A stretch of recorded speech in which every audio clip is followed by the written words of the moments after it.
উঠে গা উঠবেন না, শেষ করে দিচ্ছি, আর উঠবেন না, আমিও আর লম্বা আলোচনা করব। হাই হাই ইন্না লিল্লাহ, 12:10 হয়ে গেছে, 11 আরো চলবে, আর 10 মিনিট না। তাই এখন যদি 1 ঘন্টা বলি, আগামী বছর আর দাওয়াত দেবেন না আপনারা, বাকিটা পরের জন্য থাকলো, আল্লাহ কখনো কবুল করলে বলবো। আজকে আর 10 মিনিট, ঠিক আছে? আচ্ছা, দেখা যাক কতটুকু চলে, করেন আলহামদুলিল্লাহ। দেখি সামনে একটু এগিয়ে দেখি না কতটুকু যাওয়া যায়। আমার বন্ধুগণ, 3 নাম্বার, নবী করিম সাল্লাল্লাহু আলাইহি ওয়াসাল্লাম বলছেন ওয়া ফীমা আনফাকাহু। নবী করিম সাল্লাল্লাহু আলাইহি সাল্লাম বলছেন আন উমরিহি ফীমা আফনা। এই দেখছেন, এই উঠতেছে কে? তাইলে তো শেষ করে দেব, দোয়া করে দেব।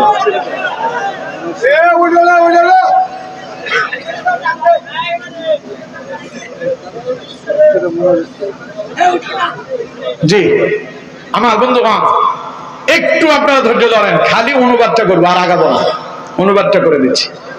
1 নম্বর, আন উমরিহি ফীমা আফনাহু, কিয়ামতের দিন গোটা জীবনের হিসাব যিনি নেবেন তিনি কে? 2 নম্বর, ওয়া আন শাবাবিহি ফীমা আবলাহু, যৌবনের হিসাব যিনি নেবেন তিনি কে?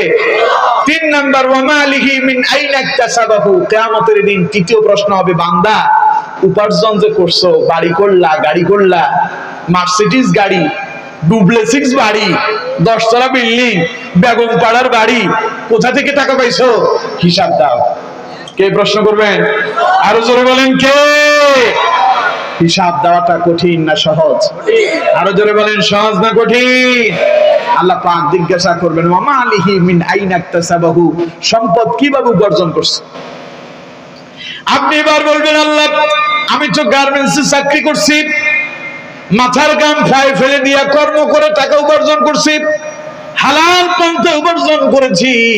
আল্লাহ বলবেন, ঠিক আছে বান্দা, পেলাম, হালাল পন্থায় উপার্জন করেছো।